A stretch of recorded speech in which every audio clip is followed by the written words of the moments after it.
الله الرحمن الرحیم نن دې زمون سره کوېسچن نمبر 2 کوېسچن نمبر 2 کې زمون سره ټرو فالس دي صحیح او غلط دي زمون سره باقي اولنې نمبر 40 زمون سره کوېسچن نمبر 1 کې مونږ ته وایي مونږ یو سیټ راکړی دی په سیټ کې زمون سره یو زیرو سره یو الیمنٹ دی وای از ا نل سیټ وای دې ته مونږ نل سیټ وایو خو چې کله زمون سره زیرو خو زما سره یو الیمنٹ دی فو شوي دا زما سره یو انسان نو فېشي نو چې کله زما سره په الیمنٹ په سیټ کې کله زما سره راشي وي انسان راشي هغه ته مونږه نل سیټ نشو ویلې د نل سیټ ته بل نوم وایي امټي سیټ خالی سیټ نو دا زمون سره خالی سیټ نه دا خبره غلطه را تاسو ولیکئ اف د اف نه مطلب دی فالس دا غلط دی زمون سره بل دی زمون سره دی ایکویلنٹ سیټ contain the same number of element وای ایکویلنٹ سیټ هغه ته وایي چې په هغه کې زمون سره کنټین موجود وي د سیم نمبر پېښ وي یو شان الیمنٹ پکې سوي هغه موجود وي اپ الیمنٹ په دغه سیټ کې زمون سره یو شان الیمنٹ سوي هغه موجود وي لکه په یو کې زمون سره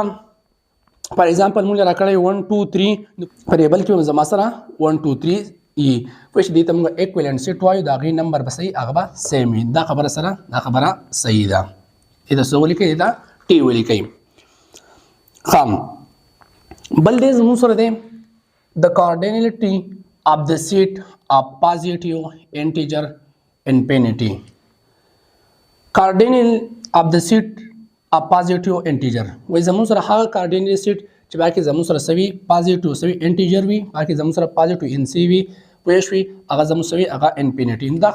خبره هم صحیح ده دغه چې positive in سی زموږ سره تاسو د 1 شروع وکړئ 1 + 1 + 2 + 3 + 4 د دې اخرنی سره دا زموږ سره نه معلوم چې کله اخرنی سره نه معلوم هغه ته موږ وایو هغه ته موږ انفینټی وایو دا خبره هم صحیح ده دې تاسو ولیکئ دې ته ټی ولیکئ بل دې زموږ سره دی if a intersection b کچری زموږ سره یو a intersection b سوي یو سیټ وي ان انل سیټ دا زموږ سره خالی سیټ وي نل سیټ وي empty سیټ وي then a and b do not have common member نو پدې کې به زموږ صحیح common member به کې نه وي موجود نو دا خبره صحیح ده ځکه بیا ورته وګورئ a intersection b کچرته زموږ سره a intersection څه ته د دوه سیټونو کې کامن راغستل خو چې هغه زموږ سره خالی سیټ راشي خالی سیټ مطلب دا شو چې باقي زموږ سره کامن نه وي پېښ وي then a and b do not have common member نو ځکه چې باقي زموږ سوي کامن ممبر نه وي پوه شئ دا خبره هم صحیح ده دې ته څه ولیکئ ټی ولیکئ بیا بل دی زموږ سره دی the difference between two set is equal to their intersection set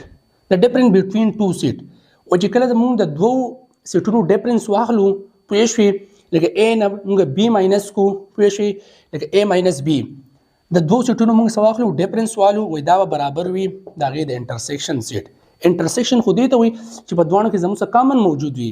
خو چې کله زموږ سره کامن موجود وي هغه ته موږ انټرسیکشن وایو پوه شئ چې کامن پکې نه وي موجود پوه شئ چې ډیفرنس هغه ته وای پوه شئ دا دوه سیټونو زما سره دا مختلفي زما سره پوه شئ دا خبره صحیح نه ده دې څه ولیکئ دې ته اف ولیکئ دا زموږ سره کوېسچن نمبر 2